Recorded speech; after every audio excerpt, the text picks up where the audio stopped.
The following program contains the opinions of the host, guests, and call-in participants. These do not necessarily represent the views of this show's distributors or sponsors. This program may contain obscene, profane, or otherwise objectionable language. Viewer discretion is advised.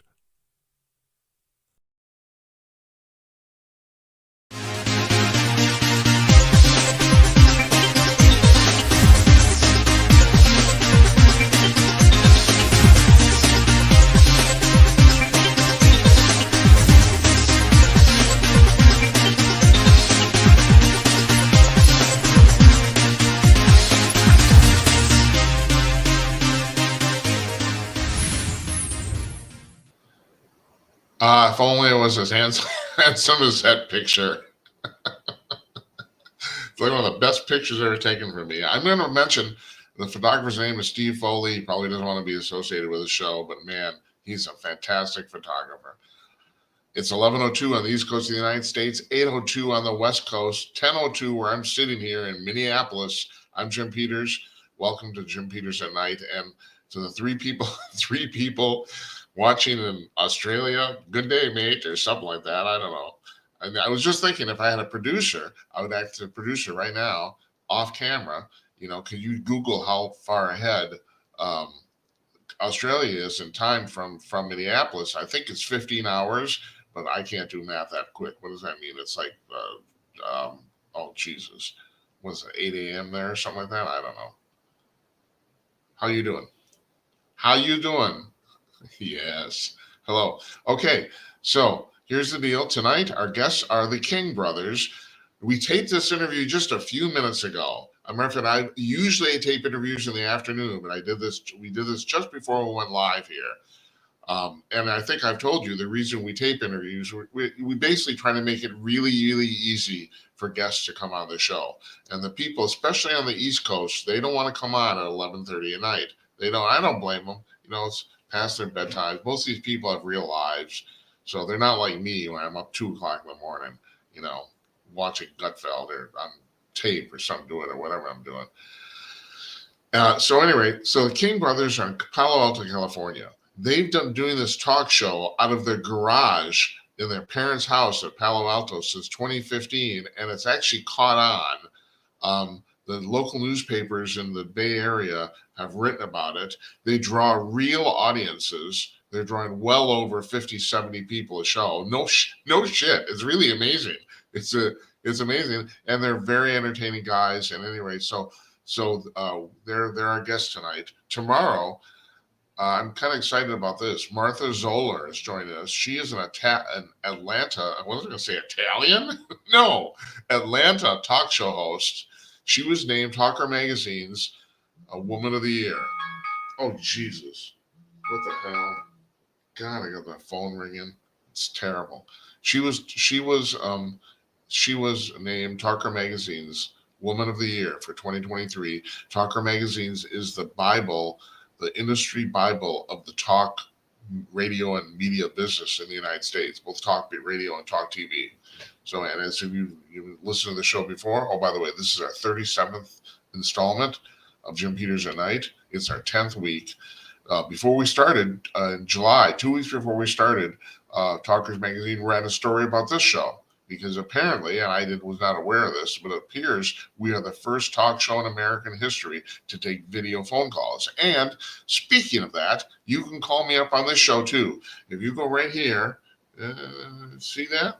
JimAtNight.com/call. Now, you think, well, why do I have to go out to a webpage URL to call? Because it's video, dumbass. You don't need a telephone number.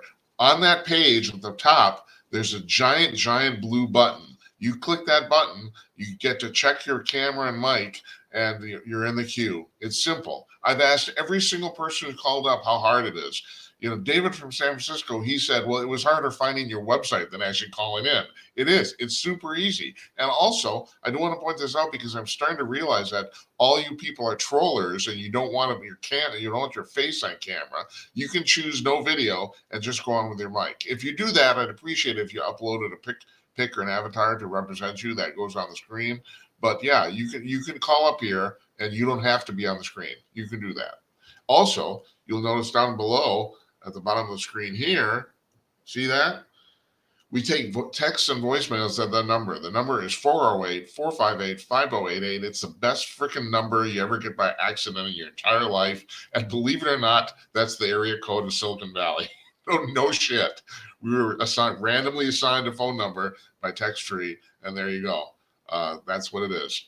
So you can send us a text, or you can leave a 30-second voicemail at that number. Now, people started to leave voicemails. So we got one last night. Now I'm trying to figure out, this is so goofy. I'm trying to figure out how to get it on the show. And you think, well, how hard is that? It's audio. But here's the problem. The entire internet, when we started this show, and this is in the Talkers Magazine story too, this was originally supposed to be a live audio podcast. That was the idea. Problem, it's almost impossible to go live with audio only. Everything on the internet is geared toward video now. So then I thought, okay, we'll do a podcast. We'll have a video feed. But as this went on, and I started to realize how we're going to produce this, well, it's no harder taking video phone calls than audio phone calls. It's actually, in some ways, it's easier because, like I said, the whole thing is oriented toward video. So now I got to figure out, I can easily grab these sound files from our voicemail. That's not a problem. The problem is, how do I actually get them on the screen? I think I have this figured out, but it's like we got a very nice audio mixing board here, and I think I'm just going to put the sound files in there and push the buttons, I think, but I don't know. It's like, if you want, there's a guy named Cooper who calls us up. He uses a cell phone. You can call up with your cell phone. If you go to that URL on your iPhone, the only caveat here for calling the voicemail, you have to use a Google Chrome web browser, unless you're on an iPhone or an iPad. Then you use the Safari browser built in to your device. But other than that, you use a Google Chrome web browser. If you're on an iPhone, and apparently I asked him, he said he is. You just go to that web page and push the button. It's simple. So the way this program works, if you've never seen it before, I blabble on endlessly for about roughly 20 minutes to 30 minutes, little monologue. We have our guest on. That's usually about 30 to 40 minutes. Then afterwards, I usually come up with science or paranormal or UFO news or stuff like that.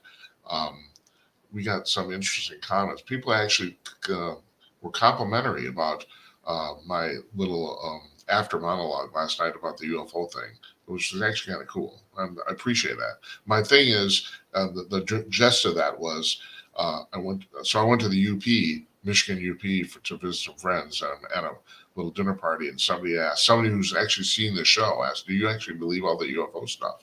And I said, here's the deal. If we had that technology, we'd be doing the exact same freaking thing. We already are. We go to Africa. There's all those quote unquote non-contacted tribes. Yeah. And we sit in the bushes, anthropologists, and watch them. Yeah, Jesus Christ. Shit. Like, we haven't done that before. Anyway, that's my story. I'm sticking to it. So, so tomorrow night, Martha Zoller. Next Monday. Oh, I'm taking Thursday off again. 2 weeks in a row. I'm sorry. I got shit to do. Next Monday, Larry Newman, bail bondsman, is coming on to talk about cashless bail. Tuesday, Eddie Scary, conservative commentator, been on Fox News a million times. He wrote the book Liberal Misery, and that's what I want to talk to him about, because he has the same theory I do, and that is the reason people are divided is not really politics. It has to do with personality type. You have liberal personality types and conservative personality types, and that's the reason people can't communicate.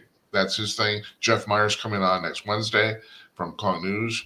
We're off to the races. I don't have anybody for Thursday yet. I don't. Sorry. So what happened on the news today? I'll tell you what happened. A hospital in Gaza City got bombed, and hundreds of people died. And the real terrible thing about this, and you got to think about this. This is like one of those master of the obvious moments, and that is those people were already there because a lot of them were already hurt. and they still got killed. Now, Hamas is saying Israel bombed the hospital. Israel is saying that not only did they not bomb the hospital, but what happened was Hamas launched a rocket that was intended to go into Israel and actually fell on the hospital. Israel is actually stating now, they said that since this war started 10 or so days ago, they have tracked at least 450 missiles launched by Hamas inside Gaza that never made it past the border. In other words, they came down in Gaza, at least 450 of them. And Hamas is saying, well, how could you believe Israel? Well, I tell you how I can believe Israel. How can I believe you? You're the people using your own citizens as human shields. Why should I believe you? Give me a reason. I don't. I don't believe you. I'm astonished, first of all, but especially on college campuses with these stupid fucking kids. And yes, I just call them stupid fucking kids because they are. Nobody seems to want everyone about, there's Occam's razor theory of theories, and that goes as this, and that is usually the most obvious answer is the right one. Not always, but usually. And you look at what's going on here, and everyone's ignoring. No, I shouldn't say everybody. No, because I know that I mentioned this last night. The polls already indicate that these people are highly in the minority. The vast majority of the American public is with Israel on this. And I think that's mostly, if nothing else, because of the way this attack went down. People described it as 9/11. I think it's more like Pearl Harbor, to be honest. I don't really know why. It just feels that way to me. I mean, Pearl Harbor, Sunday morning, everybody's walking around. They went to breakfast and shit, and all of a sudden there's bombs raining down on you. You're not expecting it. Now, the people in 9/11 weren't expecting it either, but I don't know why. It just feels more like that to me. Whatever. But the people, everyone's ignoring, not everyone, once again, not everybody. What's being ignored is the plain obviousness of this whole thing, and that is, so okay, you drop bombs on somebody on Friday, completely out of the blue, completely unexpected, and then you point and say, oh my God, look, they're dropping bombs on us now. And the problem on campuses seems to be that, and I'll call it a problem because it really is. These are problem children, ladies and gentlemen. That Israel is now getting blamed for retaliating, and now people are this word's going around, proportionality. You have to respond in a proportionate manner. No, you don't. You know why? Because if you do, the conflict goes on forever. That's why. And how stupid? How come you can't figure that out? Have you been so indoctrinated by Marxist professors that you can't figure that shit out? It's like if you get bombed by somebody and you bomb them back in a quote unquote proportionate manner, well, the thing's going to go on forever. It's all it's just back and forth and back and forth. No, when you get bombed like that, you have to obliterate the enemy. You don't really have a choice because if you don't, you know they're going to do it again. Well, Jim, how do you know that? Because they did it once. I mean, how stupid are you? What the hell? I don't believe this. And the amount of anti-Semitism that's going on in the United States now, and especially, okay, I want to point out again, it is a small minority of people relative to the population. It is. You watch the evening newscasts on the broadcast television, and you'd think, that Americans have their undies in a bundle. No, they don't. And I do want to point this out here too. Again, I want to reiterate this: that the vast majority of people basically agree with me, according to the polls. But still, how can you not? I don't understand. I truly don't understand. So you're on campus and you're trying to say death to Israel. I was talking about anti-Semitism, and it's another master of the obvious thing here. I have to say this. This whole thing is driven by hatred. Now, I've always said that I think that the reason historically, my personal belief, my personal opinion, that the hatred for Jews, and I equate this also to the hatred of gay men, not gay people generally, but specifically gay men. I think it's envy. The Jewish population and Judaism as a religion is one of the most pragmatic, practical religions ever on the planet. Maybe the single most pragmatic one. And and because of that, the Jewish population, the Jewish civilization is extremely it's successful because it's pragmatic. They don't do stupid shit. And historically, of course, I'm talking about billions of people here, so I'm making a total generalization.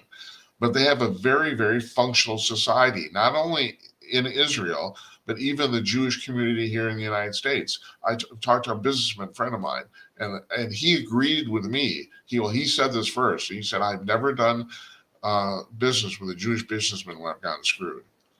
They always, you do it on a handshake, and they always keep their word, even at their own peril. Even if they end up losing money, they will still keep their word." And that's my experience too. You don't have to. You can trust these people implicitly, and that sort of trust lends itself to a really cohesive society. Okay, now let me extrapolate that for a second, because this has been on my mind a lot. Your family. It's astonishing how fucked up most American families are in terms of, I mean, most people are either estranged from their parents or their children or their siblings. I mean, it's astonishing how many people are. And functional families, and I'm not talking about, nothing's perfect. I'm talking about at least where people like get together and talk to each other. They may not agree, but and but they still get together. They're still together. Excuse me. That's the cradle of civilization. I know that the majority of people who are listening to this right now do not have that, and I just think that's sad and appalling.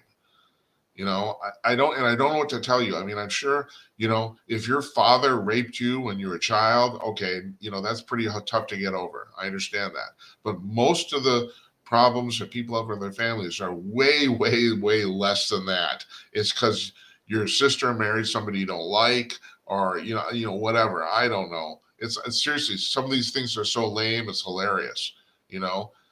Um, all I can say is, if you can, buck it up. you know, ju- you know, ju- just forgive. That's all. That's all I can say, because what maybe you don't realize that the strength of your family is more important than whatever slight you felt. You know, conservatives are not collectivist type people. We're not. I mean, we're anti-collectivists. I've always compared liberals to like bees, and in some ways that's their strength, and in some ways that's their weakness. The strength is they all act in mass, I mean, look at Congress. I mean, um, the liberals, the Democrats in Congress are famous and really, really good at acting one giant group. Unions, same thing. The problem, the downside of that, and this is the part where I think liberals actually pride themselves for this, and they're completely wrong. The problem with it is that there's no individual thinking. And look what's going on in Congress right now with the Republicans. Look at that. Look at that. That's a freaking mess. I mean, these people, and yeah, you got a few of them, literally a handful of them, can't get over. They're going to stop the raising of the national debt come hell or high water. And like Jeff Meyer was on the show a couple of weeks ago, and he said this. The problem is, and he's right about this. No matter when you pull the Band-Aid off, it's going to be painful, and he's right. It is. But after thinking about that, I thought, yeah, but there's something to be said for timing, and most people in life just ignore this. They ignore the sense of timing. I have gotten shit for paying attention to this, and usually I'm right. And maybe it's because I'm a musician, because all music is basically about timing. I mean, it's like I can talk about that for an hour and I won't. But that's really true. If you know music, you know about timing, and because the thing is, at some it it wait. Sometimes you have to wait to do certain act, wait for the right time. And a lot of people don't understand this concept. Most people don't, I don't think. So now we got a bunch of, not a bunch, not what, 8 Republicans in the House who are basically making this whole thing miserable for everybody at a time where we dearly need a speaker. And I personally think the guy they got rid of, he may not have been the best on the planet, but he wasn't bad. And now they want the current running person for this, Jim Jordan, is easily one of the most outstanding congressmen in Congress. No doubt about it. But I even wonder if this is going to bring him down. And where am I going with this? But the thing is like, yeah. So, okay, maybe conservatives aren't good at being collectivists. We're not. We like to stand up as individuals, but still, you need a collective society of your own, and that's your family.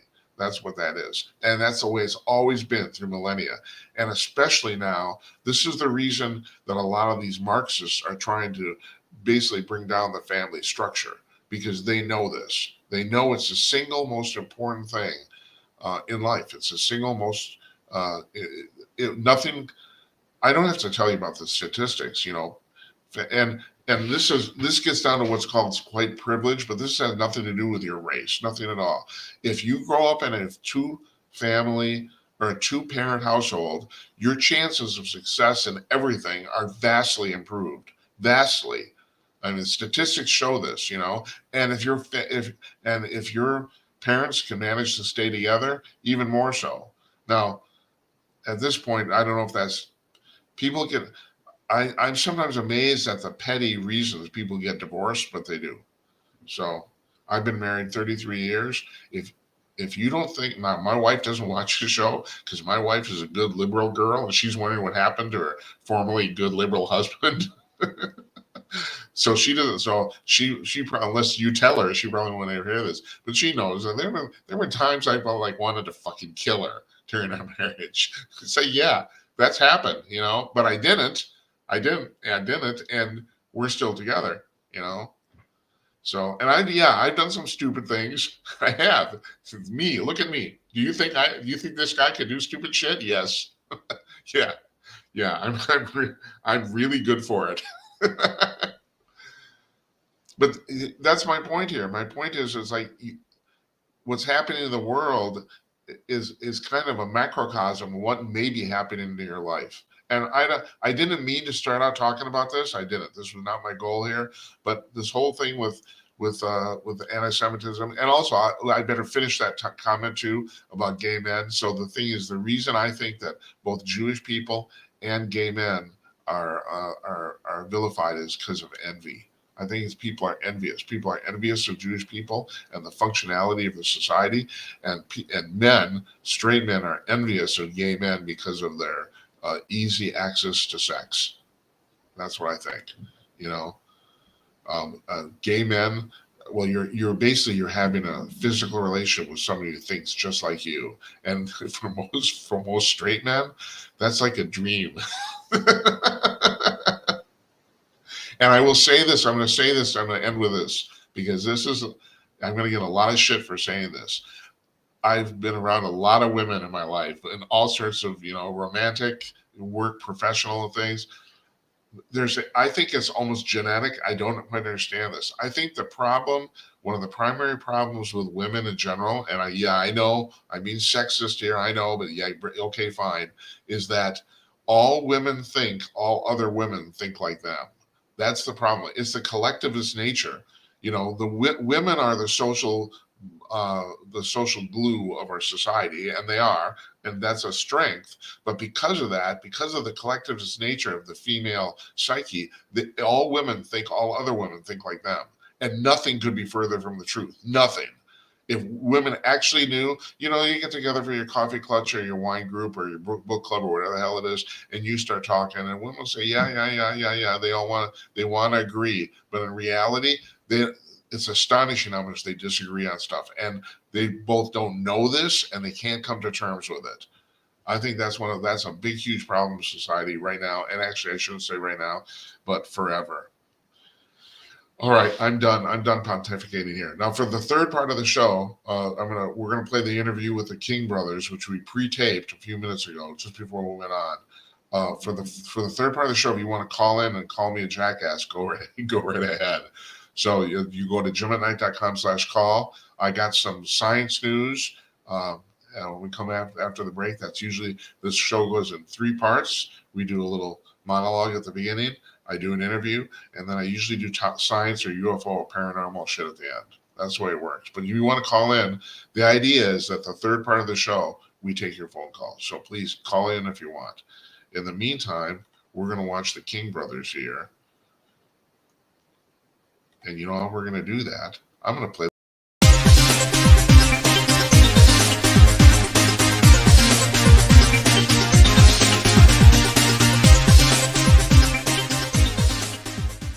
From their home in Palo Alto, California, on our left here on the screen, that's Robbie King. That's David King on the right. I'm Jim Peters. Hi, guys. How you doing? Hello. I'm Hello, good. Jim. How are you doing? Thank you for joining us.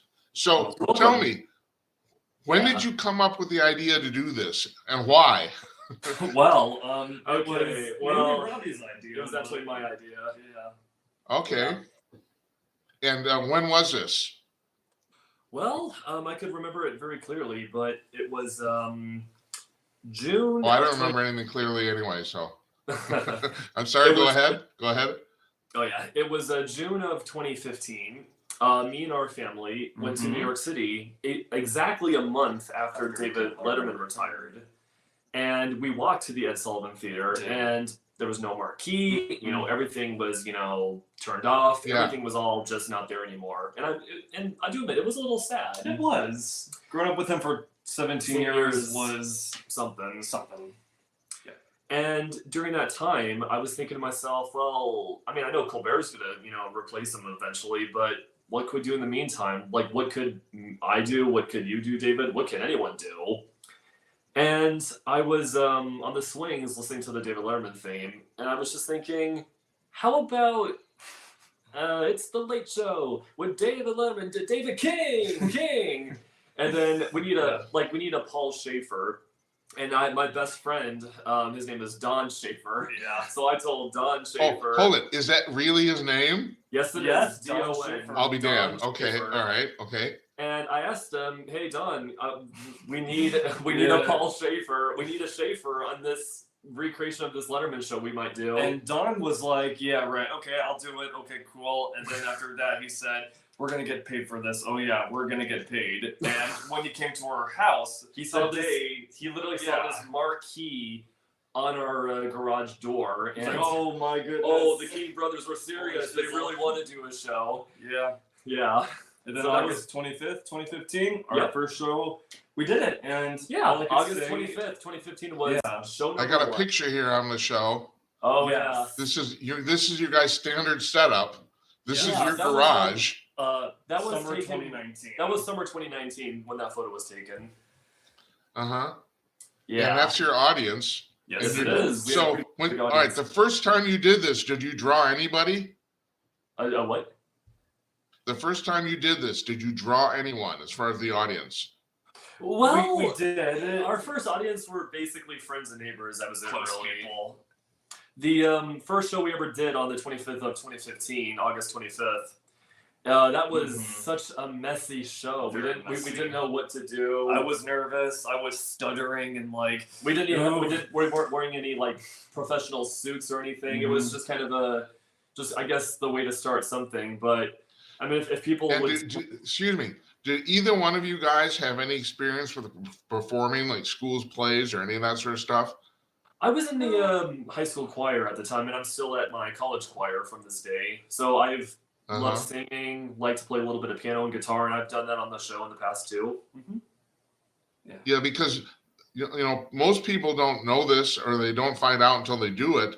And I guess you're alluding to this, and that is when most people get up to perform in front of an audience or in front of a Yeah. camera, it's very disconcerting. It's a very unusual environment, you know. Very. And I guess you guys found that out, huh? Oh yeah, we did. did. You know, I do admit it definitely did take time as years went by to really find out what we wanted because Yeah.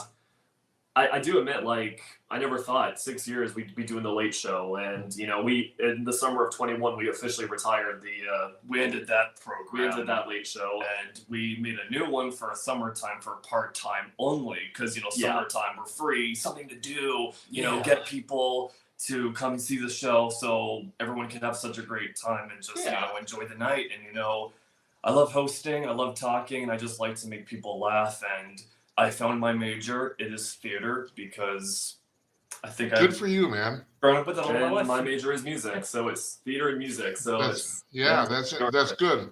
That's really cool. Because the thing is, I mean, yeah, once you get used to this, it becomes almost second nature after you do it for a while. yeah, You know? definitely. And so, you know, I mean, it's no secret here. I'm a friend of your mother's, and her and I are Right. about the same age. So, was Letterman?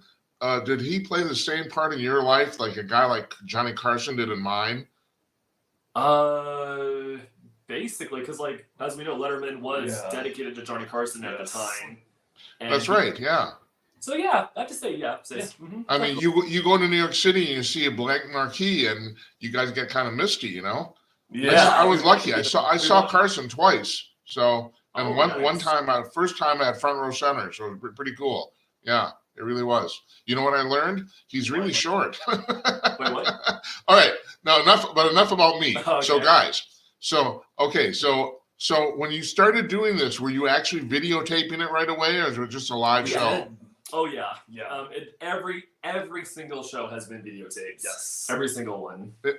And did you ever get to multiple cameras and like a director? No, just one. You know, it was we the flip had- cam.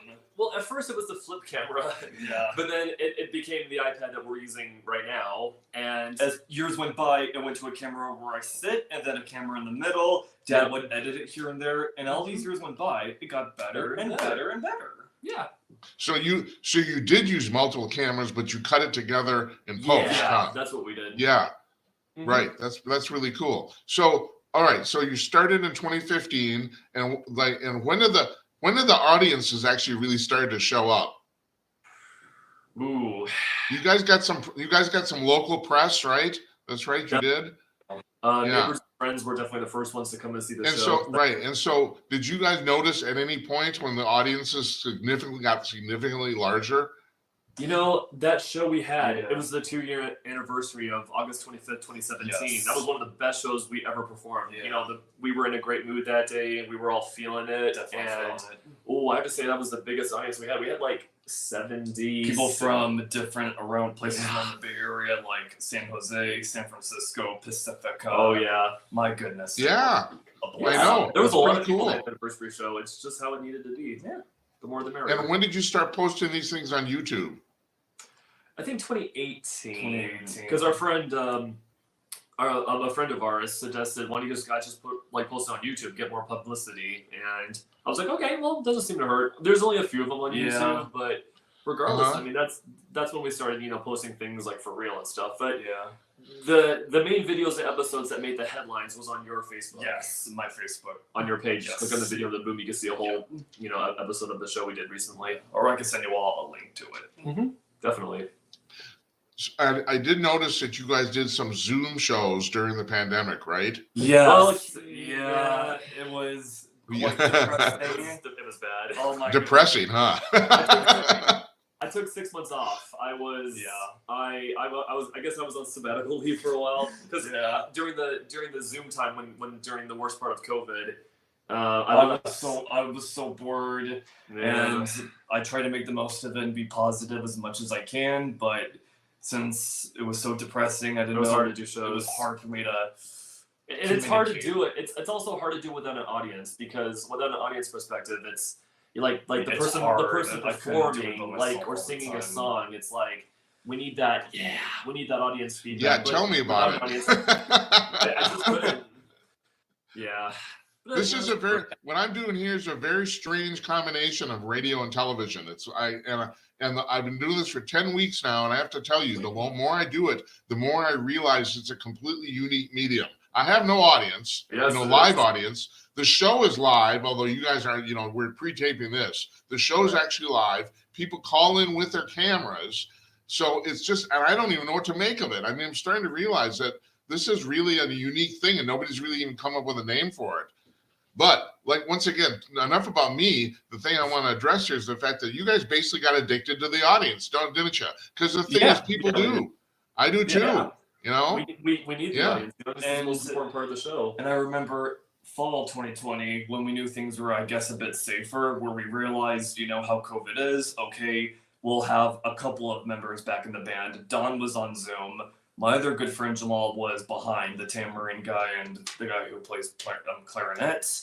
And my brother came back as the bass player and singer and announcer, and it was nice having it, hybrid. It was hybrid. Yeah. By the end of 2020, we made them hybrid shows, like in person and online. And So then we did a little bit of both. Yeah, when 2021 started, right when we got vaccinated, then it was safe for all of us to come back again. Yeah. And start, fresh. At your height, how big of a band did you have? There were 5 so- people. It was me, Michael, Don Schaefer, my friend Roger, and my friend Jamal. And Robbie, are you a keyboard player? I play a little bit piano. I played a What's your primary thing? like a song. No, your primary instrument. Honestly, my voice. Ah, I'm a tenor in choir. you're a I singer. at my local community Uh-huh. college. I'm in the choir, and my professor says you're a great singer, Robbie. Keep at it. That's cool. That's cool. So during the show, did you sang? Oh, every show, time. every time I had to. It was just a great way to express myself. And And David, does that bother you? No, because I also. I'm play joking. I'm a the joker. violin. I'm a kidder. Yeah, You know? I play the I'm a violin. kidder. Yeah. Yeah. And I've Uh-huh. been great at it. Yeah, and I've been playing violin for about 12 years, back when I was 13.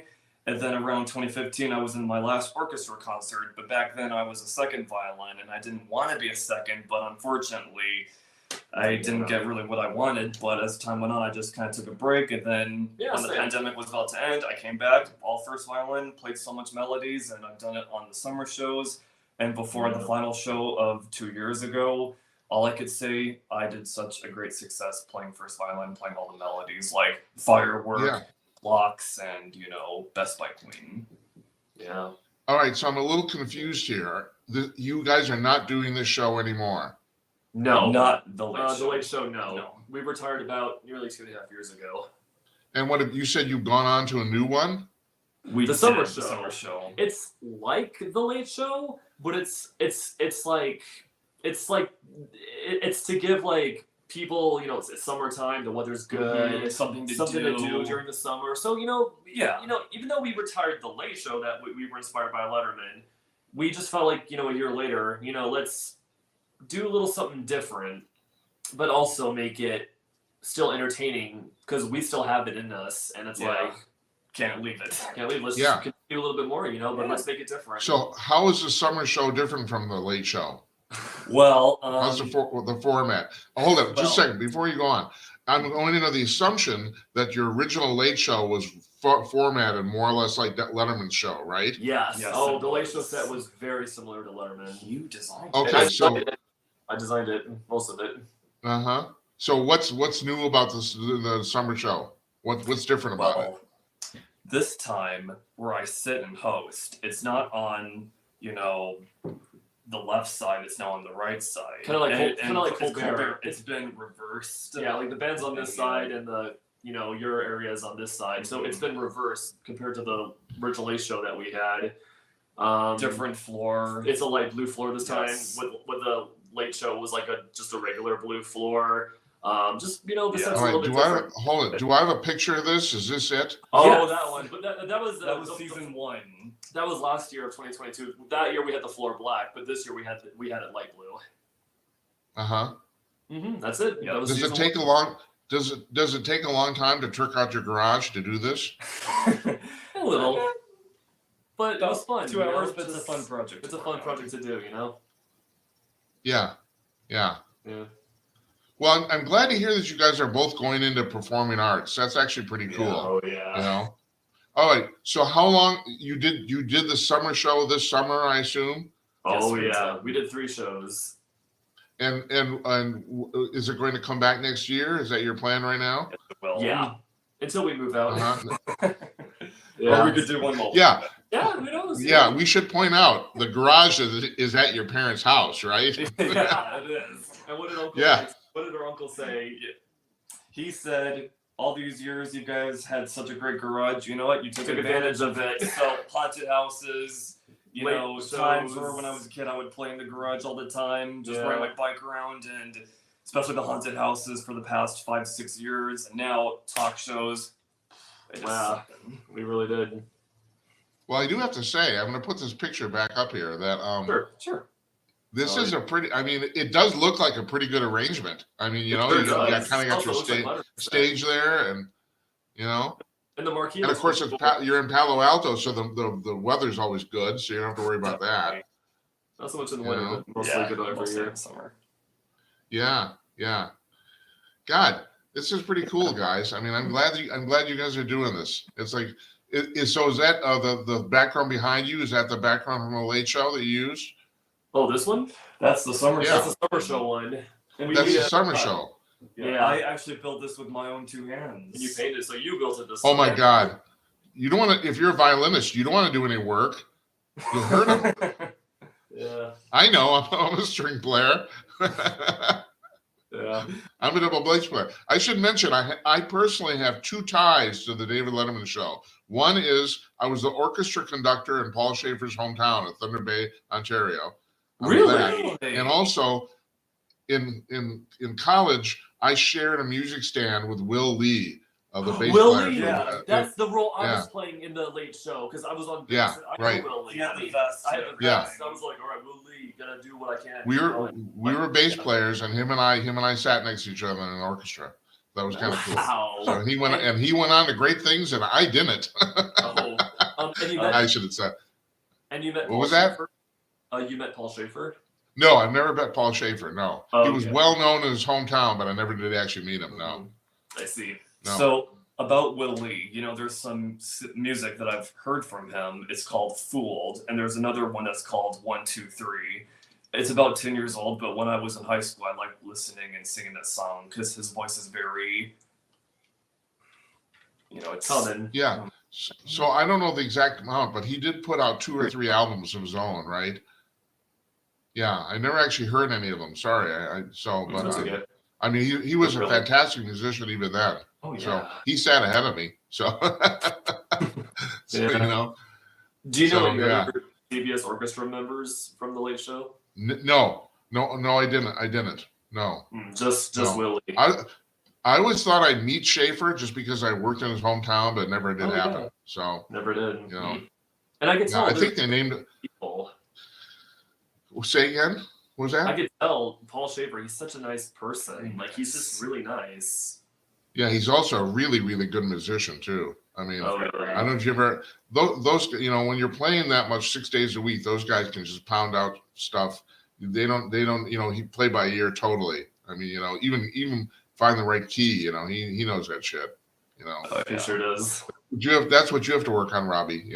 If you can get to the point where not only you can play by ear, but you can match the key that anybody's playing in, God bless you. I'll do my best, see what happens. So, okay, so what's in the future for you guys then? So you're both going to college, right? Yes. Yeah, we're still in it. We're still in Yeah. college. And where are you going?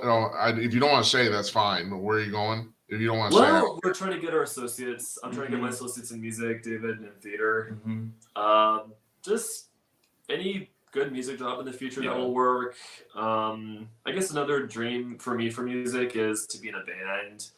Like, my dream is to be in a band, but as well perform it like at restaurants, events, and just kind of be known around the area a little bit, and just make it a great career hobby. Like that's kind of the dream I have. Robbie, did you have enough was a Late Show band congealed enough so you could like go with those guys too, or do you have to if you start a band, you have to start from scratch, or? The guitarist next to me in the Late Show, his name was Michael. Me and him at one point did start a band about 5-6 years ago. It was all right, Uh-huh. but unfortunately the band didn't really work out back then, unfortunately. So me and him, we definitely had a lot of music, talents. A lot in and- common. and- oh yeah, definitely a lot in Yeah. common. But Yeah. Don Schaefer, the guy who plays Paul Schaefer in our Late Show, he was a rapper. He loves to rap. He just He makes everybody laugh, and Oh, he yeah. says jokes, about like Mountain Dew, Baja Blast, because we love Mountain Dew, Yeah. and he wrote a rap about it. Yeah, A rap about soda. and It's okay. I love Mountain Dew too. It keeps me awake. by the way, And so, David, I got to ask you though. You're Sure. a theater major. yes, So, okay, now that usually involves acting, but I'm sure you've noticed, and I'm going to ask you if you have a preference. because what you're doing on the Late Show and on the Summer Show is not acting. You're performing as yourself. Yeah. Do you have a preference? Well, good question. When I'm older, I would like to be an actor to be in movies, and I know I'm very Uh-huh. good at convincing to be one when it comes to a character. Uh-huh. But as well, for a side note job, I would also like to be a talk show host too, kind of like what James Gordon did, both at the same time, because I know I'm very good Have at you that. have you thought of a radio because I mean most of the talk show jobs in America are on radio, not television. Have you thought of that? Yeah. I think so, here and there. Yeah. Radio is still a very viable medium. Do you Absolutely. guys do a podcast? I mean, an audio podcast? Do you do that? Sure. So you actually have one? I mean, that's what I Oh. mean. Oh, that- Audio podcast? No. No, we haven't had that. You ever think of doing that? That could Someday. be interesting. Takes a lot less equipment than doing video, True. Okay. So, all right. So guys, I want you to send me or have your father or your mother PR person send me a link to your YouTube videos. I'm going to put it up on our show blog. Okay. I don't think I actually have that. Oh, yeah, So- we have that. I'll put up some of these pictures too. So I really appreciate you guys joining us. This has been a lot of fun. And Of course. best of luck to you. And seriously, do not quit. I mean, it's like, No. I'll tell you, no, don't quit. And especially because you guys you actually have an audience. I mean, shit. Do you know how hard it is? Say, I'm going to ask you one more thing too before we go. Sure. Have you noticed now? I've done a lot of performing in my life here, and I'm really, really fucking old. So the thing there's a general rule that you need at least 50 people to have an audience. And after that, you have quote unquote a gallery, and Yeah. the mob psychology kind of changes. Have you guys noticed that? Yeah, I mean, in our show, we've gotten Yeah. over 50 people in the Yeah. audience, so it does. Yeah. I've seen it. Because that's what I know. I mean, you guys, your audiences are bigger than 50 people. And so it's like, Yeah, you have yes. a real audience. And that's not Yes. easy. I mean, I've done shows where where a lot less people have showed up. So it's like, you got to take advantage of that. You don't need me to tell you this, I do. But anyway, guys, I want to thank you. Thanks for joining us. And we'll Thank you. put your stuff up on our You know, show blog, and I hope you come on again. And I'm going to tell you this straight out right here on the air. If you have anything you ever want to announce, let me know. Okay. will do. Thank Your you. mother still talks to me. I don't know why, but she does. So anyway, so yeah, good luck to you. It's been a Yeah. pleasure. Take care. We'll see you. Thank you.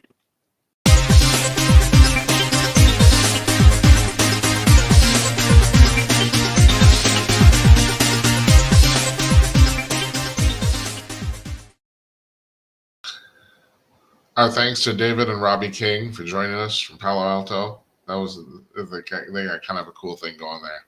They're good guys. So if you want to call in, jimandknight.com/call. You want to leave me a voicemail or text, 408-458-5088. I got a couple things here before we close up. And this is stupid. But I'm going to kind of end a couple minutes early tonight because I have to go grocery shopping. And it's 11:10 here right now, or 11 o'clock. It's 11 o'clock exactly. And yeah, the grocery store closes at midnight. So usually go to 11:30, maybe a couple minutes late. Okay, so what I got here for part 3, I got 2 things I want to run by you. That's kind of interesting. I'm going to read this. This is out of mysteriousuniverse.org.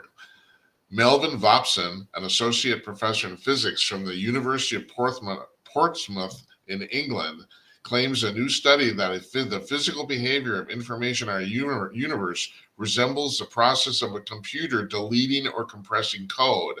And this implies to him that we are living in a computer simulation whose owner is running out of data space. And we are heading for an information catastrophe. Okay, so this touches on a whole bunch of things. First of all, there's something now called information physics. And information physics is based on the precept that the entire universe is actually created out of information, not that atoms and atomic particles and the physical manifestation of the universe, those things actually are created from information itself. In other words, information is a basic building block of the universe. That's this theory. There's also the theory that we are living in computer simulation. Now, I don't know how they figure this out, but the physicists have apparently said that there's a 1 in 5 chance that our entire universe is existing in someone else's computer, or like a computer game or whatever, and I don't know how they figure that 20% thing out. I really don't know. And then on top of that, you're dealing with the fact that hold on,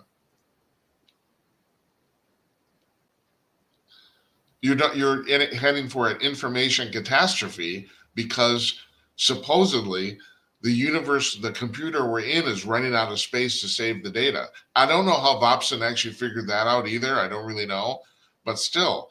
Now, this gets to the Matrix crap, and it's not. I've talked about this before. Even if our universe is a simulation, you still have to live your life. Just because your body and mind is fake, that doesn't mean you can abandon it. You don't. We still have to play the thing out, folks. It's like if some 14-year-old kid in his mom's basement came up with this whole thing, in a civilization that's 10 million years ahead of ours, and he set this whole thing up and running. Well, we still have to run our course, man. We do. You can't give up. You can't, and God knows, don't kill yourself either. I'm getting off the news tonight. I hate to bring this up, but suicide is a mortal sin, and it's a sin because you are not living out what you're supposed to live out. And I understand that some people, have horrific lives. I understand this. People are being tortured. It's like, and maybe it's easy for me to say because I'm sitting in a comfy little studio here in Minneapolis. Maybe I don't know. But still, do your best. That's all I can say. I was talking about what was going on earlier too. About the fact that once again, master of the obvious stuff. There's so much hate on the planet. There's so much hate in the world. You don't have, here's the deal. You don't have to embrace everything. You don't. But it's important that you hate as few things as possible. That's a better way for me to put it. You don't have to love everything. You don't. But try to not to hate most things. I don't understand. This thing that's going on in the Middle East, this has been going on for thousands of years. And I swear to God, these people now, they've forgotten why they hate the other party. I think it's way past that. Hamas doesn't know why it hates Israel. Oh, they'll tell you, it's because we hate the Jews. Well, why do you hate the Jews? Well, they don't know.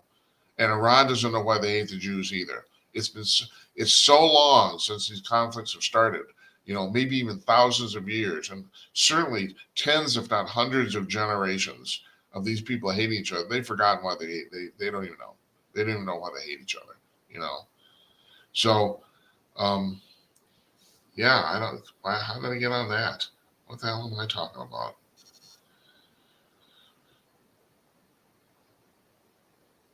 The universe is a strange but wonderful place. That's all I'll tell you. You know something? I think I'm going to end it with this. I was planning on going on got a couple more things here, but like I said, I gotta go grocery shopping, and it's probably a good place to end. So here's the deal: try to love your family as much as you can, and don't try not to hate people or things as much as you can. Live your life. Try to be a positive influence to the people. No. There's only 15 people in the last 500 years that have changed the world. You're probably not going to be one of those people, but you can change your life, and you can change the life of people around you in small ways, and usually positive works. So I'm going to leave it with that tonight. A little short show. I can go grocery shopping. Tomorrow night, Martha Zoller's joining us from WDUN in Atlanta. Talkers Magazine's Woman of the Year, Woman Broadcaster of the Year. She's a wonderful woman. I had a chance lengthily talk with her. I was at the Talkers Convention in June, and she had a chance to meet her, and we basically hung out for a while, and that was kind of cool. And I'm looking forward to talking to her. So she's on tomorrow night. I'm taking Thursday off. We'll be back on Monday. No, we'll be back tomorrow night, and then we'll be back on Monday.